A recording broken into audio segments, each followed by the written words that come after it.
Buenas tardes con todos y con todas. Señora Presidenta Keiko Sofía Fujimori Gucci, Presidenta Constitucional de la República del Perú. Señor Miguel Ángel Torres Morales, Presidente de la Cámara de Senadores y del Congreso de la República. Señoras y señores jueces titulares de la Corte Suprema de Justicia de la República, que integran la Sala Plena de la Suprema. Señor doctor Óscar de Jesús Reto Otero, Presidente de la Cámara de Diputados del Congreso de la República. Señor Vicepresidente de la Cámara de Senadores del Congreso de la República, Edgar Mancha Pineda. Señor doctor Helder Domínguez Haro, Presidente del Tribunal Constitucional. Señora doctora María Teresa Cabrera Vega, Presidenta de la Junta Nacional de Justicia. Señor doctor Roberto Burneo Bermejo, Presidente del Jurado Nacional de Elecciones. Señora Carmen Velarde Kecklin, Jefa del Registro Nacional de Identificación y Estado Civil. Señor Sergio Javier Espinosa Chiroque, Superintendente de Banca, Seguros y AFP. Señoras y señores ministras y ministros de Estado. Señores comandantes generales de los Institutos Armados y de la Policía Nacional del Perú. Señoras y señores autoridades y representantes de autoridades civiles, militares, policiales y diplomáticas aquí presentes. Señor doctor Roberto Palacios, Presidente de la Autoridad Nacional de Control. Señora doctora Luz Pacheco, integrante del Tribunal Constitucional del Perú. Señores expresidentes y magistrados supremos, mejor dicho, magistrados cesados del Poder Judicial aquí presentes, señores miembros del Consejo Ejecutivo del Poder Judicial, señoras y señores juezas y jueces de todas las instancias, señoras y señores funcionarios del Poder Judicial, señoras y señores público presente y que acompañan la ceremonia a través de la multiplataforma de Justicia TV, digna familia del señor doctor César Fernández Arce, señoras y señores, digno auditorio. Hoy, 4 de agosto, fecha en la que el Perú conmemora y celebra el Día del Juez y de la Jueza, inicio esta ceremonia oficial y protocolar dirigiéndome con profundo respeto y gratitud a quienes integran la judicatura en nuestro país y a quienes también nos precedieron en el ejercicio de esta noble profesión, como son los expresidentes que hoy nos acompañan, los señores jueces cesantes, aquí también presentes, y los que nos acompañan con su luz, como solo por mencionar algunos, porque ya la lista es larga.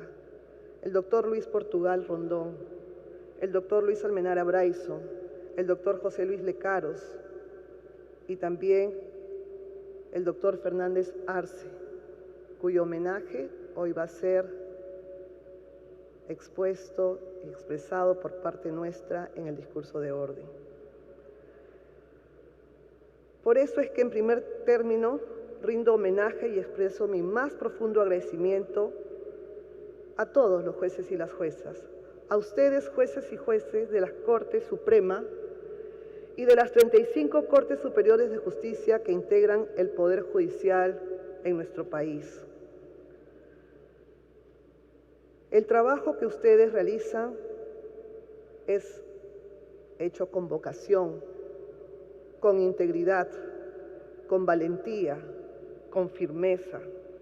Por eso les brindo este sincero agradecimiento, porque su labor no se limita solo a resolver controversias, muchas veces priorizando el trabajo sobre cualquier tema familiar, personal, incluso teniendo hijos o hijas de corta edad.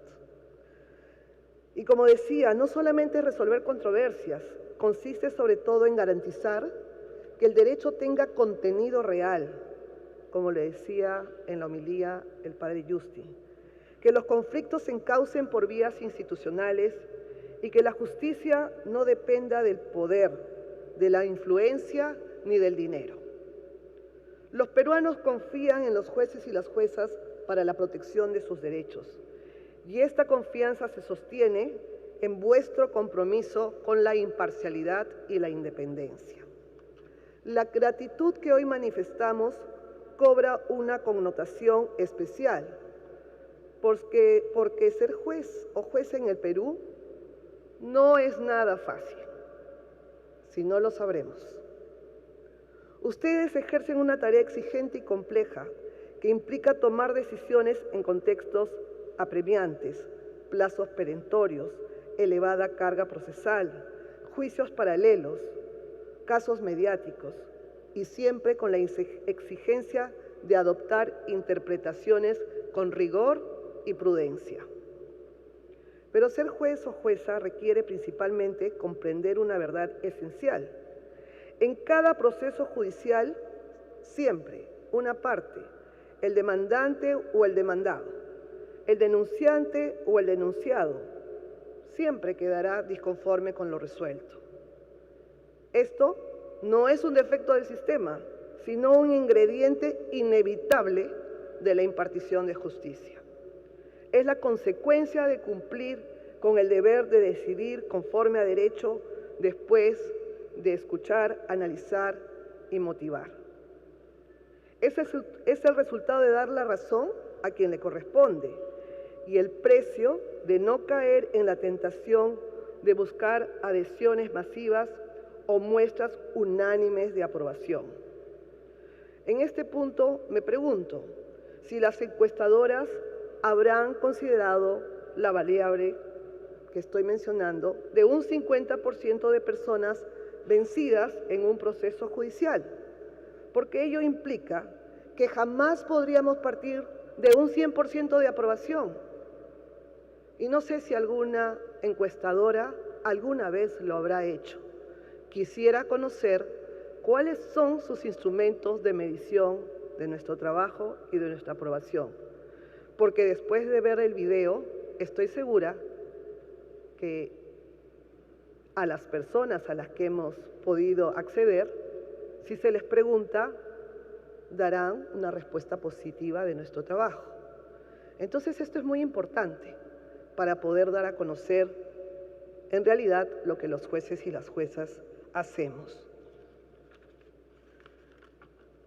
La especial y dramática dificultad del trabajo judicial aparece cuando la disconformidad de quienes perdieron un proceso se transforma en ataques personales, en campañas de desprestigio y descalificación indiscriminada, como si el juez o la jueza que interviene en el caso fuéramos el problema, y no el caso, los hechos o el marco jurídico que tiene que ser aplicado. Mayor gravedad revisten estos ataques cuando provienen no del ciudadano particular, sino de actores políticos disconformes con determinadas decisiones judiciales.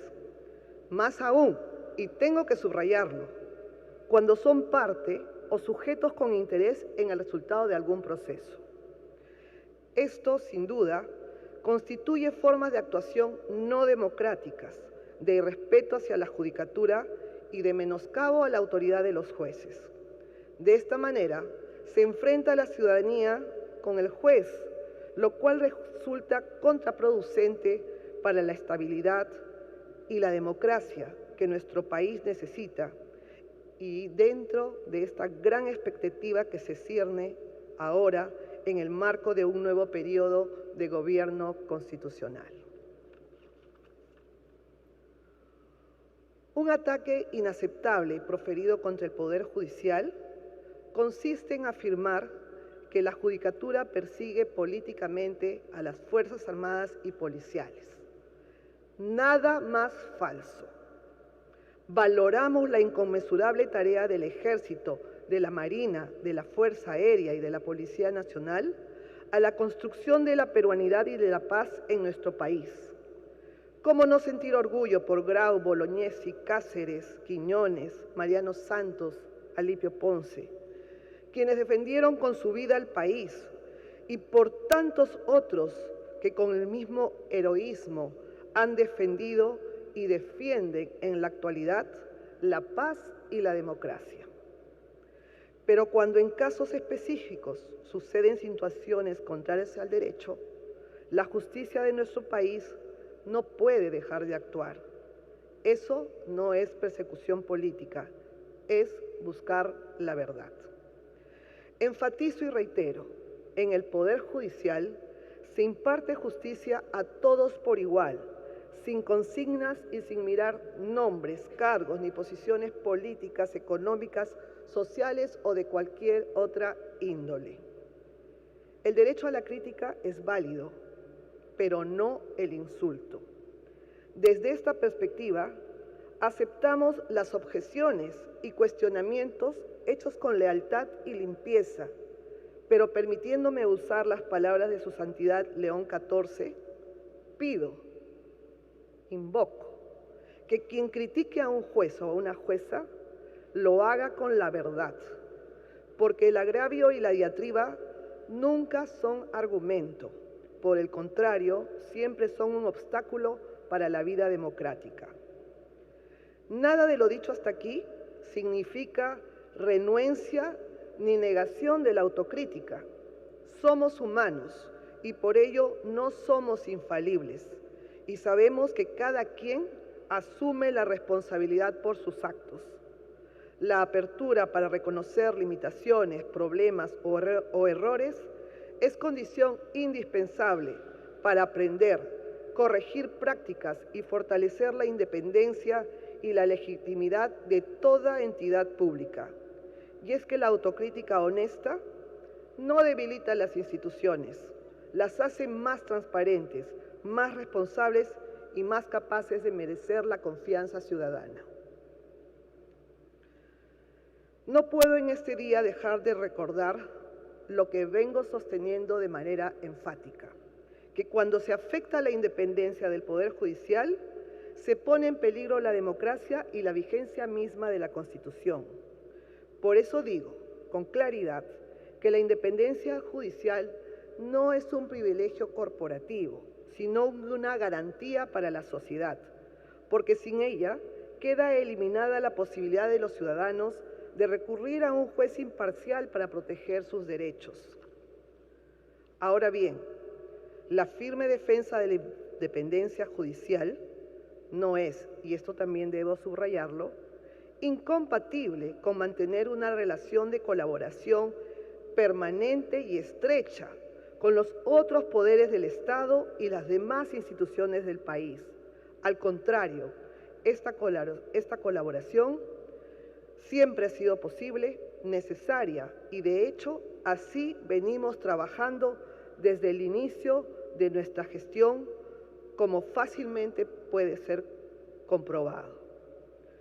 Con el Congreso de la República, por ejemplo, y solamente voy a mencionar algunos datos, hemos mantenido un nivel de coordinación óptimo que ha permitido la aprobación de iniciativas legislativas presentadas por la Sala Plena de la Corte Suprema y de otras leyes que permitieron mejorar la impartición de justicia, como la ley que creó el sistema de flagrancia y la que establece el marco jurídico para implementar la justicia itinerante.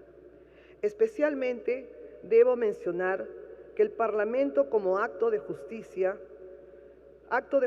con los trabajadores que forman parte de este poder del Estado, ha aprobado leyes que les reconocen derechos por largo tiempo reclamados, cuyo proceso de implementación está aún en marcha. Y por ello es que en este día, siendo del juez y de las jueces y juezas, somos conscientes que sin nuestros trabajadores no se podría avanzar en el servicio de justicia y su optimización. Y por ello aprovecho este espacio para decirles que sigue siendo mi prioridad sus derechos y espero que las autoridades competentes, como la señora presidenta del Perú, puedan intervenir dentro de sus competencias para hacer realidad los derechos de los trabajadores.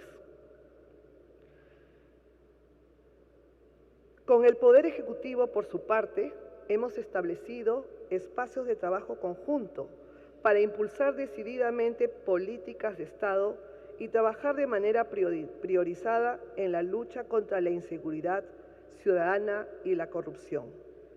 Cada vez que hemos sido convocados, hemos estado allí para trabajar políticas de lucha contra la inseguridad ciudadana y todo lo que signifique buscar el bienestar, la paz y la tranquilidad de nuestro país.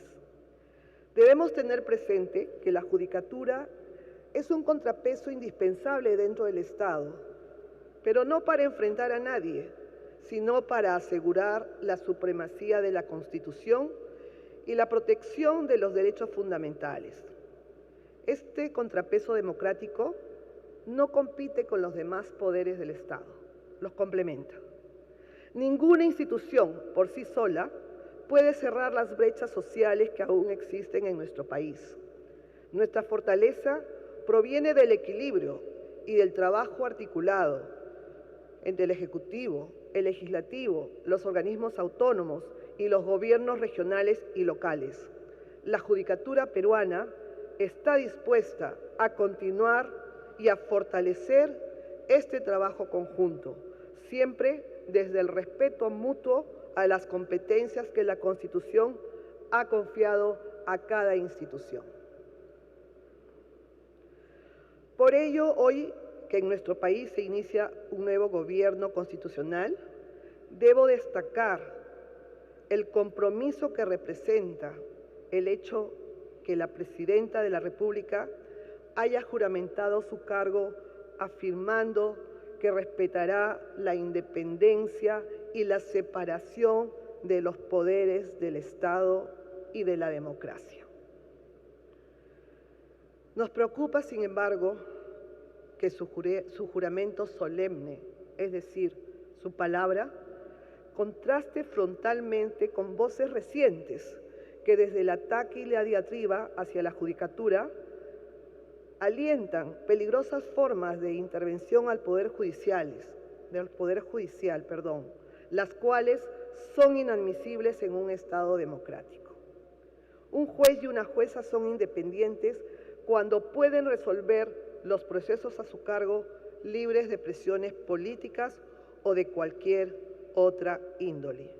Perdida esa independencia, la judicatura quedaría subordinada al poder político y las ciudadanas y ciudadanos, sobre todo los más vulnerables, quedarían sin defensa frente a los abusos de poder.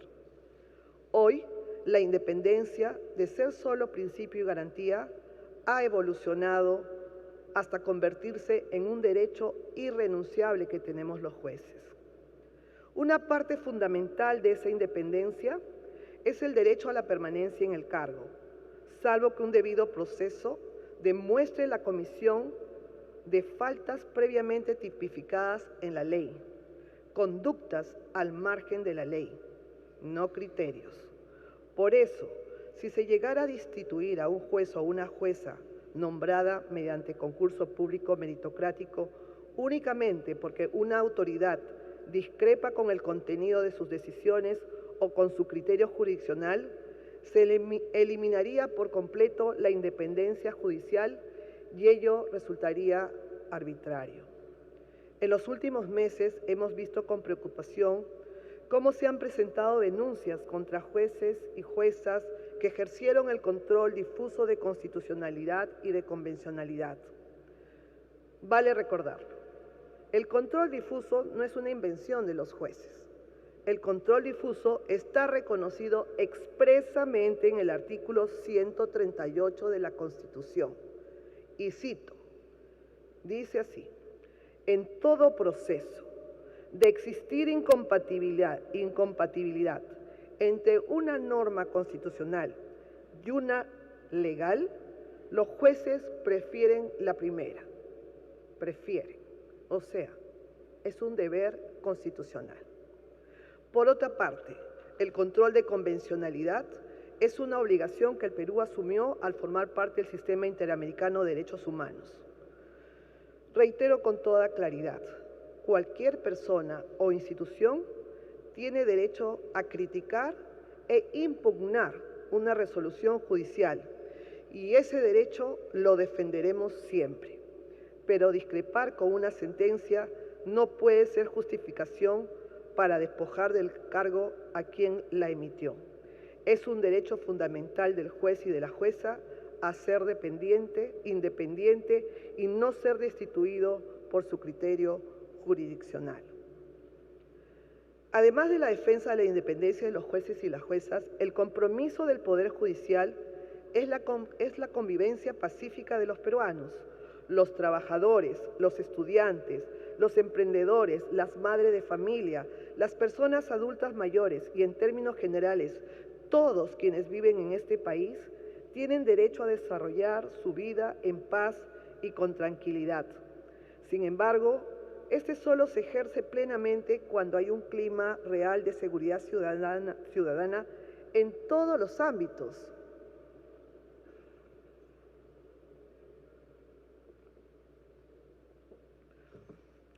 Como decía, en todos los ámbitos, desde la familia, pasando por la comunidad. Pero ¿qué pasa en nuestro país? Lamentablemente, la inseguridad ciudadana empieza por casa, porque están ahí las estadísticas. ¿Quiénes son las personas agredidas? Son niñas, niños, mujeres, en el entorno familiar o en el entorno comunal.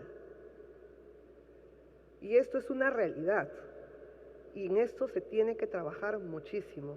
Y nosotros, los jueces y las juezas, lo vivimos a diario.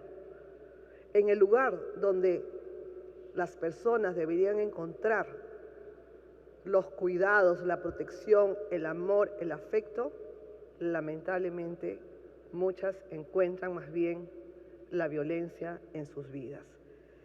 Y por eso es que, solo cito un ejemplo, las niñas Aguajún en Condorcanqui. Asimismo, y por supuesto, que junto a estas problemáticas nos sumamos a las voces que señalan como parte del Estado y la ciudadanía que tenemos que recuperar la tranquilidad arrebatada por peligrosas bandas criminales, lo cual también ha sido, desde el primer día de la gestión, un objetivo prioritario. Y por eso es que, ya se ha mencionado aquí, hemos impulsado desde el Poder Judicial la aprobación de la Ley 3234-8 del Sistema Nacional de Flagrancia Delictiva, cuyo éxito depende del concurso activo y comprometido de todas las instituciones involucradas en la persecución penal y administración de justicia en aras de garantizar respuestas rápidas, eficaces y articuladas. En efecto, los resultados alcanzados confirman que este modelo especializado es altamente funcional, que ha permitido la resolución de casos en su gran mayoría en plazos menores de 72 horas, lo que significa una capacidad de respuesta del 92%. Y como se vio en el video, también se han dictado sentencias ejemplares, hasta de 35 años en un caso de violencia sexual de un menor de edad. Por ello, debo mencionar, y no está nuestro señor fiscal de la Nación, pero se lo diré también de manera directa, que las normas técnicas aprobadas en las últimas semanas por el Ministerio Público han generado riesgos que merecen atención, entre otros, por la reducción de competencias de delitos en el Sistema Nacional de Flagrancia. Por eso invocamos al Ministerio Público, aquí están señores fiscales representantes, que se haga una revisión de esas normas para la continuación del trabajo conjunto con el respaldo que estamos teniendo en estos momentos desde la alta autoridad de nuestra nación. Porque esta situación genera una gran expectativa con el compromiso público asumido por la Presidenta de la República, cuando afirmó que en su gobierno las unidades de flagrancia se convertirán en la piedra angular de un sistema de justicia renovado y serán fortalecidas y ampliadas. Este compromiso encuentra al Poder Judicial listo para continuar trabajando hombro a hombro en su realización. Aunque esta no es la ocasión para realizar balances de gestión en aras de hacer justicia con el esfuerzo desplegado por nuestras juezas y trabajadores judiciales, resulta imperativo referir importantes avances y logros obtenidos que nos llevan a ser considerados una de las judicaturas líderes de la región. De hecho, no podría abarcar todo lo que hacemos. Empiezo por señalar que todos y cada uno de los integrantes de la sala plena, además de la labor jurisdiccional tan ardua que tienen, realizan trabajos a través de comisiones diversas. La Comisión de Justicia de Género, la doctora Elia Barrios, también presidenta de la UETI, tenemos al doctor Arias y al doctor Arévalo, que se encargan de la justicia ambiental, el doctor Ulises Yaya, que lo vieron también en pantalla, que impulsa la reforma tecnológica, la aplicación de la IA en la judicatura. Y es más, o sea, todos aquellos que están aquí presentes, discúlpenme si no los nombro a todos, pero tienen un adicional. Y por eso es tan importante que ustedes estén aquí presentes para conocer. Así, por ejemplo, algo que nos ha convocado es la producción normativa. Y así es como, mediante acuerdo de la sala plena, se han conformado 2 comisiones de trabajo integradas cada una por 5 jueces supremos, una para elaborar un anteproyecto de ley orgánica del Poder Judicial y otra para preparar una propuesta de reforma en materia de casación. Lo hemos hecho porque somos conscientes de la necesidad de revisar y mejorar desde la propia casa tanto las reglas de funcionamiento del gobierno de la judicatura como las reglas procesales que ordenan el desarrollo de los procesos judiciales. La idea de estas comisiones es que la magistratura participe activamente en la construcción de marcos normativos óptimos y propios que regulen de mejor manera el gobierno del Poder Judicial a través de su ley orgánica y perfeccionen el sistema de casación para hacer más eficiente y coherente la labor jurisdiccional. Una vez concluida la propuesta, evidentemente será difundida y socializada, pero desde ya pido a cada uno de ustedes que puedan alcanzar sus aportes para alimentar el trabajo de ambas comisiones. Por otra parte, somos conscientes de la transformación digital, de que la transformación digital ha venido a modernizar el sistema de la administración de justicia, instalando la justicia digital del siglo XXI. Por eso, el 31 de julio de este año, marcamos un hito en este proceso de transformación, un hito histórico, al presentar el Sistema Integrado Judicial y junto con el SIJUD, el Expediente Judicial Electrónico en materia del eje no penal, en materia laboral, que se lanzará a fines de agosto. Este trabajo, el eje penal y el eje no penal, son gracias también llevados o desarrollados a partir del apoyo del Banco Mundial y del Banco Interamericano de Desarrollo. Y esto se viene ejecutando a través del grupo de alto nivel que preside el doctor Ramiro Bustamante, en coordinación con la Oficina de Coordinación de Proyectos, la GTI, entre otros. Por eso es que estas situaciones marcan una era que mira, como acabo de mencionar, al siglo XXI, una transformación digital que ha venido a quedarse y mira hacia el futuro. También se han implementado el expediente judicial electrónico en otras especialidades, como son en los procesos de tenencia, régimen de visitas, alimentos. Además del expediente judicial electrónico, también se ha implementado la mesa de partes electrónica en todos los distritos judiciales del país.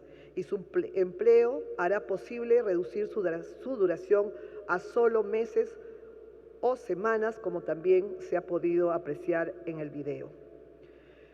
Parte de esta transformación digital, y también se ha mencionado ya, es la incorporación de la IA y especialmente el desarrollo de un chatbot jurídico basado en inteligencia artificial generativa. Su implementación en la Quinta Sala Constitucional y Social de la Corte Suprema ha permitido realizar consultas sobre una base de más de 625.000 resoluciones judiciales, acuerdos plenarios y precedentes vinculantes, reduciendo significativamente los tiempos de búsqueda y análisis de la información. El Poder Judicial ha empezado a utilizar esta herramienta tecnológica con la intención de que sirva de apoyo a la función judicial, mas no para sustituirla, porque el juez y la jueza, ser humano comprometido con la dignidad de las personas, debe seguir siendo el centro de toda decisión jurisdiccional. La IA ha de servir para potenciar su capacidad humana, pero nunca para reemplazarla. Y aquí también es importante revisar Magnificat Humanitas del Santo Papa León XIV. Por otro lado, en el ámbito de los procesos civiles, el equipo técnico que impulsa la oralidad viene consolidando esta política judicial como una de las reformas más importantes nacidas del seno del propio Poder Judicial. Sirve para fortalecer principios como la inmediación, la concentración, la transparencia y la celeridad procesal, pero sobre todo para acercar la justicia a las personas con procedimientos ágiles, comprensibles y orientados a una tutela judicial efectiva. Gracias a compromisos de juezas y juezas desde diciembre del año 2024, viene siendo implementada en las 34 Cortes Superiores del país, consolidándose como una política pública judicial de alcance nacional. En el ámbito del acceso efectivo de las personas a la justicia, no puedo dejar de referirme al trabajo que hace ONAJUP con el doctor Johnny Cáceres a la cabeza, referirme a la justicia itinerante, impulsada desde la Comisión de Acceso a la Justicia, que ha permitido acercar los servicios judiciales a más de 200.000 personas en situación de vulnerabilidad. En lo que va del año 2026, su avance ha continuado mediante el desarrollo de 99 ferias de justicia y la instalación de 127 mesas de partes itinerantes. Mención importante en el terreno de lo que sucede en Condorcanqui es resaltar que desde el Poder Judicial, con la UETI penal, se ha implementado 9 órganos jurisdiccionales en Condorcanqui para la lucha contra la violencia de género contra las niñas aguajún. Para combatir este flagelo, también se han comprado embarcaciones y motos que servirán para trasladar a las víctimas y realizar las notificaciones judiciales. Asimismo, los jueces y juezas del Poder Judicial a nivel nacional y de manera simultánea, sin escatimar esfuerzos, en una jornada de 25 días, que incluyeron sábados y domingos, llegaron a los domicilios de cientos de beneficiarios, especialmente mujeres, para entregarles certificados endosados judicialmente por más de 210 millones de soles correspondientes a sentencias de alimentos, reparaciones laborales, entre otros conceptos.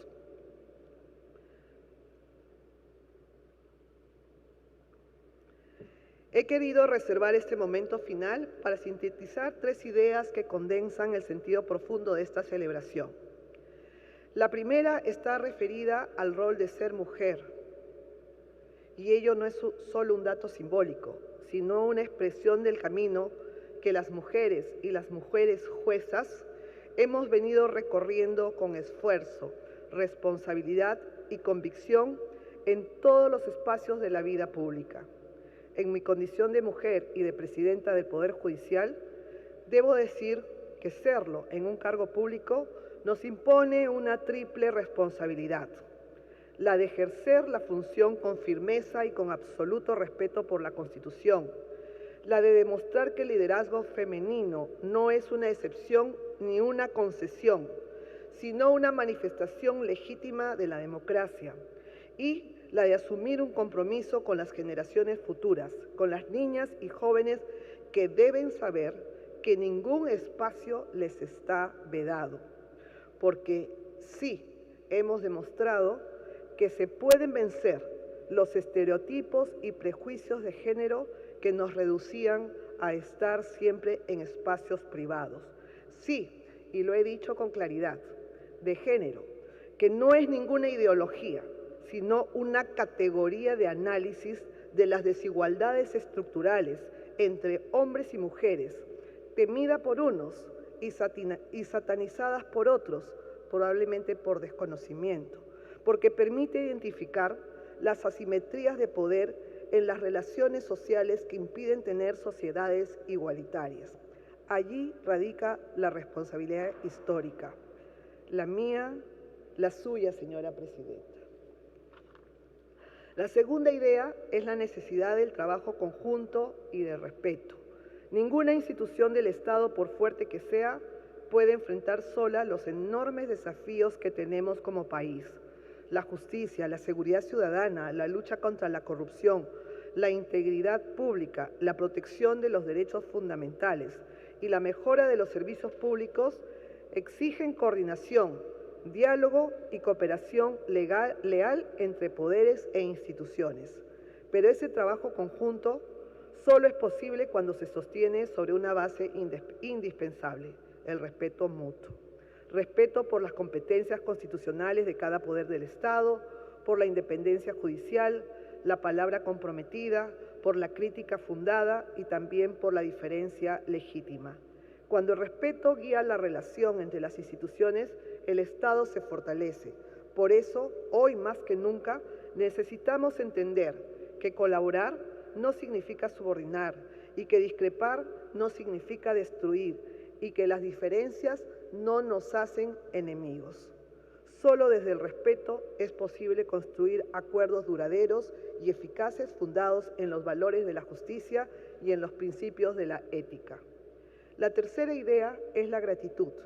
Quiero nuevamente agradecer a cada juez y jueza del país por la nobleza de su labor, que como ya señalé, se desarrolla en silencio, bajo presión y con grandes exigencias personales e institucionales.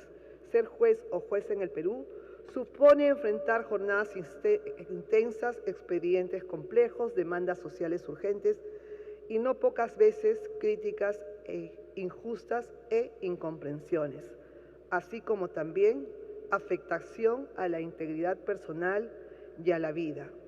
A todos ellos, pero especialmente a los mártires de la justicia, les rendimos nuestro sentido homenaje en este día.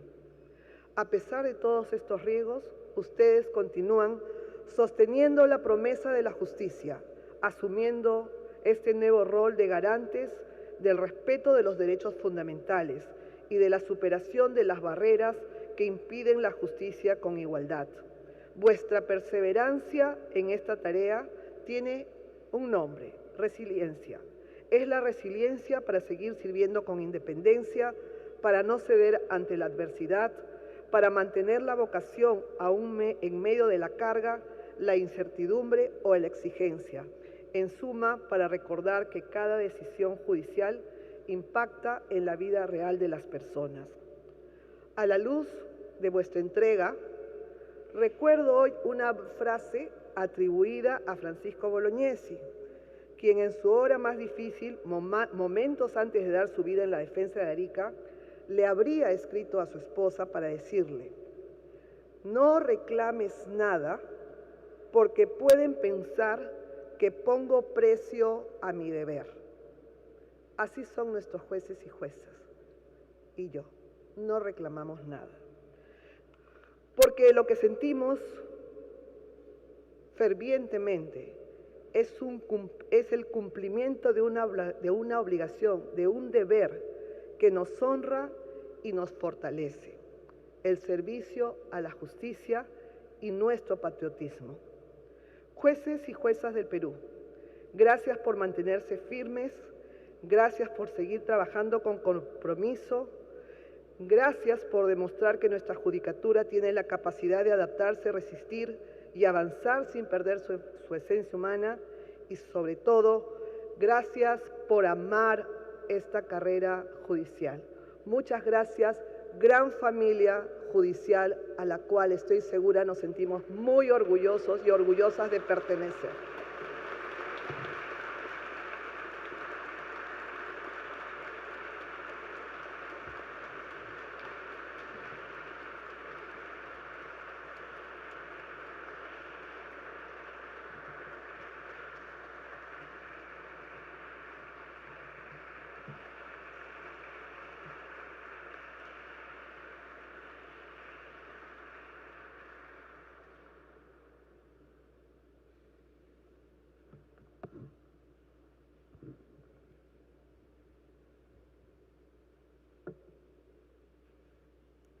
Agradecemos las palabras de la señora doctora Yanet Tello Gilardi, presidenta del Poder Judicial y de la Corte Suprema de Justicia de la República, en esta importante ceremonia. Su mensaje reafirma la misión constitucional del Poder Judicial y su permanente compromiso con la defensa de los derechos fundamentales y el Estado de Derecho.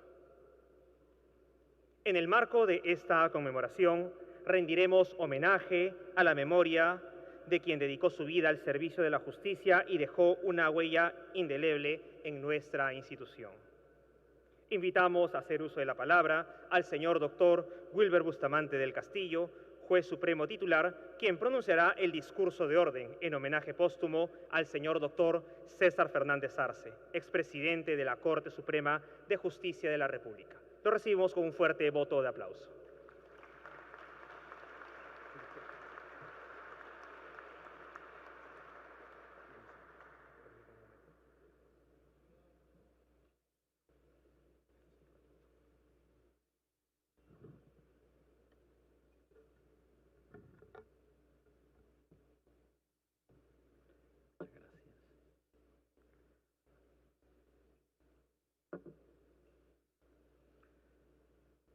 Señora Keiko Sofía Fujimori Guchen, Presidenta Constitucional del Perú.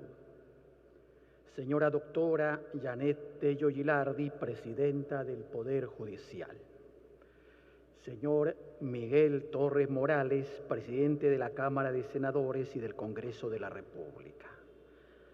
Señoras y señores jueces y juezas titulares de la Corte Suprema de Justicia de la República. Señor doctor Óscar de Jesús Reto, Presidente de la Cámara de Diputados. Señor Vicepresidente de la Cámara de Senadores del Congreso de la República.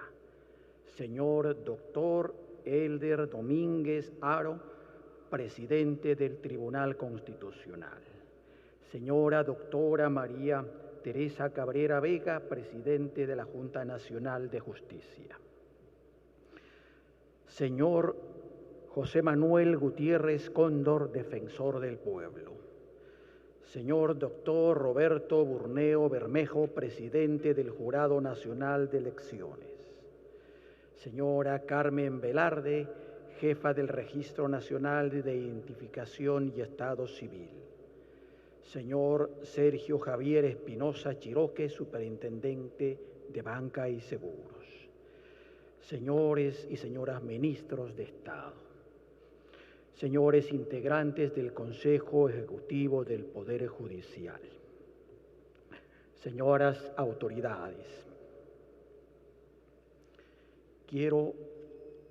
señores familiares del doctor César Fernández Arce, presentes en este auditorio. Una mención especial también a la señora Carla López, mi esposa y el sostén de mi familia. En principio, tengo que agradecer al presidente de la Comisión de Celebración por el Día del Juez y la Jueza por haberme concedido el privilegio para pronunciar el discurso de orden en memoria del doctor César Ernesto Fernández Arce. Nuestro ilustre homenajeado nació un 24 de julio de 1928 y falleció exactamente 98 años después, el 24 de julio del 2026, hace apenas algunos días. Su nacimiento coincide con los tiempos del oncenio de Leguía. Ya la llamada República Aristocrática había dejado de ser y en su lugar se instaló la llamada Patria Nueva y la promoción de un tenaz plan de modernización del Estado. No obstante, como ocurre siempre, eran tiempos difíciles para el Poder Judicial. La represión política, la censura, el diario o el cierre de diarios opositores y el exilio eran pan del día, aun cuando ya se avecinaba en el mundo el crack de 1929 que puso en cuestión el sistema capitalista y poco después el final del oncenio de Leguía. El doctor Fernández Arce, en esos inestables periodos de nuestra historia republicana, estudió en el Colegio de la Inmaculada, institución dirigida por la Compañía de Jesús, cuya disciplina moral y visión humanista cristiana lo acompañaría por el resto de su vida. Al concluir sus estudios secundarios, estudió Derecho en la Pontificia Universidad Católica y posteriormente obtuvo el título de doctor en Derecho cum laude por la Universidad Complutense de Madrid. Por esos años también inició su vida laboral. Como usualmente ocurría entonces, ingresó como meritorio al Poder Judicial en 1955. Un meritorio, por lo general, era un estudiante o un abogado recién graduado que trabajaba en forma voluntaria y sin recibir remuneración alguna. Luego fue juez de primera instancia, vocal superior y vocal de la Corte Suprema hasta su renuncia irrevocable en 1992. Durante su periodo en la Corte Suprema fue 2 veces elegido como presidente, en 1980 y en 1991. El doctor Fernández Arce contrajo matrimonio con Beatriz Hart, doctora en literatura por la Pontificia Universidad Católica y correctora encomiable de sus numerosos libros, especialmente sobre derecho de sucesiones, y fue también corrector en la comisión que trabajó el Código Civil de 1984. En ambos casos, ad honorem. De esta unión nacieron 5 hijos: María Beatriz, Ernesto Santiago, Juan Pablo, María Elena y Rafael, a quienes educó según los tradicionales valores católicos. Misa de madrugada los domingos, correcciones cuando el mal comportamiento lo ameritaba, según las costumbres de entonces, vida familiar plena y un sentido del humor que incluía reírse de él mismo, de las cosas que le ocurrían. Por ejemplo, ir con medias o zapatos distintos a dictar clases en la universidad, como recuerda uno de sus hijos. Parte de la plenitud de su existencia, por cierto, estaba vinculada a su vida familiar.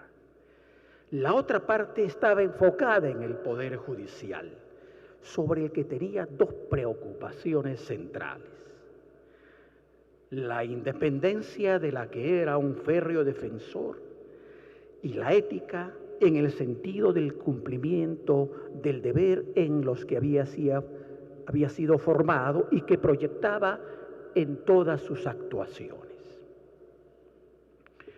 El mejor homenaje que se puede rendir a un hombre trascendente es, creo, mantener encendida la pasión de sus ideas, la defensa de la independencia judicial, aquella garantía constitucional que él mismo contribuyó a entronizar en la Constitución de 1993, en la que tuvo una destacada actuación, luego de que fuera elegido representante en el denominado Congreso Constituyente Democrático de 1992, como invitado del partido oficialista. De eso se trata este discurso de homenaje, de continuar con el legado que deja el doctor César Fernández Arce en su cerrada defensa de la independencia judicial, sobre la necesidad de entenderla en su dimensión ética y filosófica, y para nosotros en la necesidad de entenderla en el proceso histórico de nuestra aún joven ya no adolescente y poco consolidada república. Basadre, a quien casi todos nosotros acudimos para entender el proceso de formación de las instituciones de nuestra república, señala que la guerra de emancipación generó un repentino vacío de poder, un vacío social, debido al colapso y la expulsión de la élite administrativa virreinal. Desaparecieron buena parte de las instituciones de origen colonial y los independentistas se vieron en la necesidad de pensar en la república, en cómo darle forma a este nuevo Estado, en cómo diseñar las instituciones y los poderes de la nueva república.